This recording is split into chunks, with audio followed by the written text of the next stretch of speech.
Hello friends, आप सभी का बहुत बहुत स्वागत है। मैं हूं डॉक्टर एमपी शर्मा। अपन ने एंटीबायोटिक्स का केवल नाम ही नहीं सुन रखा, अपन ने सबने काम में भी ले रखा है। एंटीबायोटिक्स कैसे काम करते हैं इसको समझेंगे इस वीडियो में। पेनिसिलिन से शुरुआत हुई एंटीबायोटिक्स की।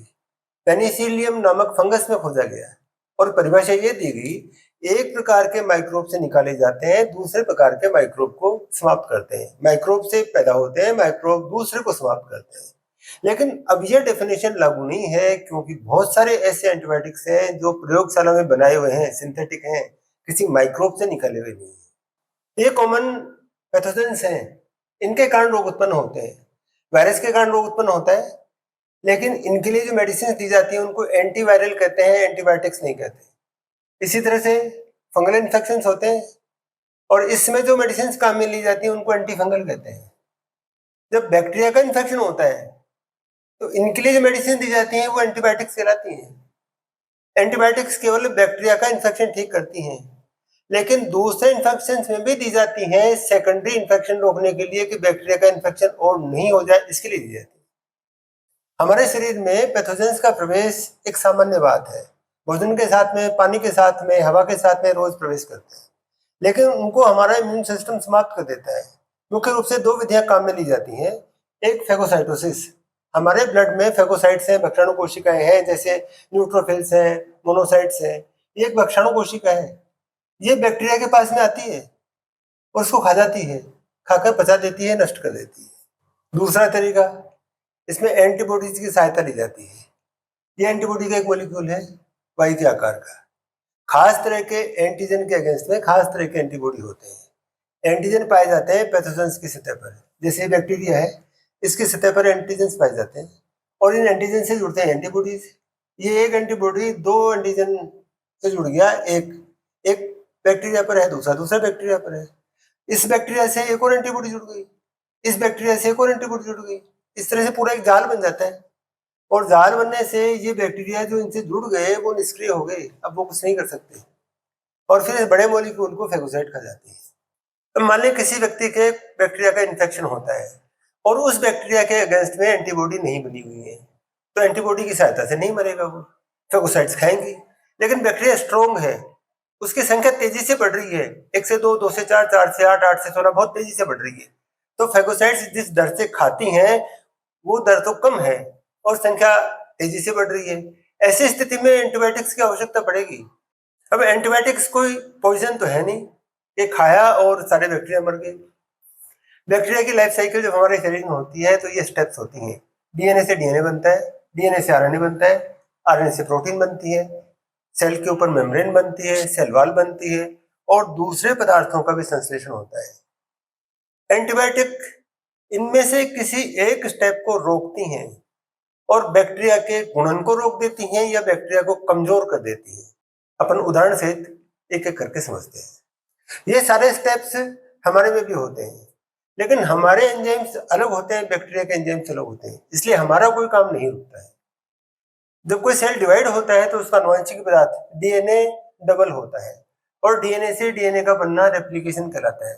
बैक्टीरिया में भी होता है ऐसा, और ये पहला स्टेप बाधित होता है इन एंटीबायोटिक से। सिप्रोफ्लोक्सासिन, प्रोफ्लोक्सासिन, ऑफ्लोक्सासिन, मेटिफ्लोक्सासिन और मेट्रोनिडाजोल।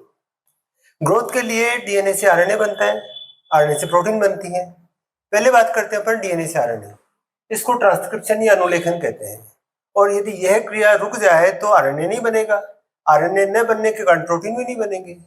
और ये एंटीबायोटिक्स हैं जो ट्रांसक्रिप्शन को या आरएनए बनने को रोकती हैं, जैसे रिफाम्पिसिन, रिफापेंटाइन और एक्टिनोमाइसिन डी। बैक्टीरिया के डीएनए से डीएनए बन गया, बैक्टीरिया के डीएनए से आरएनए भी बन गया और अब आरएनए से प्रोटीन बननी है और प्रोटीन बनाने के लिए खास तरह की संरचना की आवश्यकता होती है, इसको राइबोसोम कहते हैं। इस तरह की संरचना होती है, हमारे में भी होती है, बैक्टीरिया में भी होती है, लेकिन दोनों की अलग अलग तरह की है। हमारी 80S होती है, बैक्टीरिया की 70S होती है, इसलिए हमारा प्रोटीन सिंथेसिस नहीं रुकता, बैक्टीरिया का रुकता है। ये एंटीबायोटिक्स राइबोसोम के स्तर पर काम करती हैं और बैक्टीरिया में प्रोटीन सिंथेसिस को रोकती हैं, जिससे बैक्टीरिया की ग्रोथ नहीं होती, क्योंकि एंजाइम्स प्रोटीन के बने होते हैं। तो इनमें से एक तो बहुत कॉमन है, जिथ्रोमाइसिन, सब जानते हैं इसको। एक टेट्रासाइक्लिन है, एक स्ट्रेप्टोग्रामिन्स है, एक क्लोरामफेनिकोल, प्रोटीन भी बन गई, बैक्टीरिया डिवाइड भी हो गया। अब उसकी सेल वॉल बननी है। ये बैक्टीरिया का डायग्राम है, ये सेल मेम्ब्रेन है, ये सेल वॉल है। अपने बड़ा बना दिया इसको। ऐसे एक मोटा सा आवरण होता है बैक्टीरिया के ऊपर, कवच है इसका, और ये बैक्टीरिया की कई प्रकार से सुरक्षा करता है। इस पर ये एंटीजेंस पाए जाते हैं जिनके अगेंस्ट में हमारे ब्लड में एंटीबॉडीज बनती हैं, और इसका बनना यदि रोक दें तो उसका कवच हट गया, और कवच हट गया तो ये कमजोर पड़ गया, इसको मारना आसान हो जाएगा।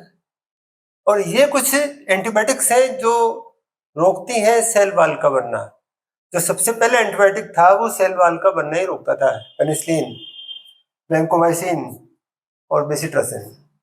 सारे सेल्स पर सेल मेम्ब्रेन होती है, और यदि मेम्ब्रेन बनना ही विकृत कर दें तो काम और भी आसान हो जाएगा। लेकिन इसमें एक परेशानी है, मेम्ब्रेन तो हमारी सेल्स पर भी है, तो हमारी सेल्स की मेम्ब्रेन भी विकृत होगी। इसलिए इस प्रकार के एंटीबायोटिक्स का उपयोग टेबलेट के फॉर्म में या इंजेक्शन के फॉर्म में नहीं होता। इनका उपयोग केवल घाव पर लगाने के लिए होता है, ऑइंटमेंट के रूप में होता है, जैसे क्विनोलॉन्स, लास्ट कैटेगरी। इस प्रकार के एंटीबायोटिक्स किसी खास तरह की चीज के बनने को रोकते हैं, खास मेटाबॉलिक क्रिया को रोकते हैं, जैसे विटामिन B9, फोलिक एसिड भी कहते हैं इसको। इसकी आवश्यकता हमारे को भी है, हमारे को भोजन के रूप में लेना पड़ता है, बैक्टीरिया खुद बना लेता है। और यदि बैक्टीरिया में इसका बनना रोक दें तो ये जहां जहां आवश्यक होता है वो क्रिया नहीं होगी, और इसका उपयोग होता है ऊर्जा से संबंधित क्रियाओं में।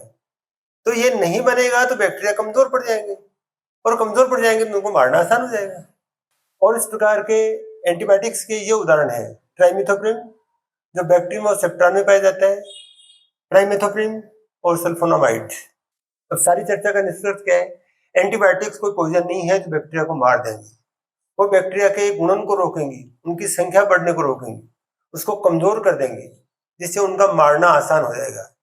और जो समय मिलता है उस समय में इनके अगेंस्ट हमारे शरीर में एंटीबॉडी भी बन जाएंगी, तो एंटीबॉडी बन के भी इनको निष्क्रिय कर देंगे।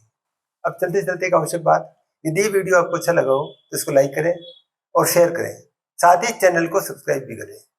चलिए मिलते हैं अगले वीडियो में नए टॉपिक के साथ, तब तक के लिए बाय।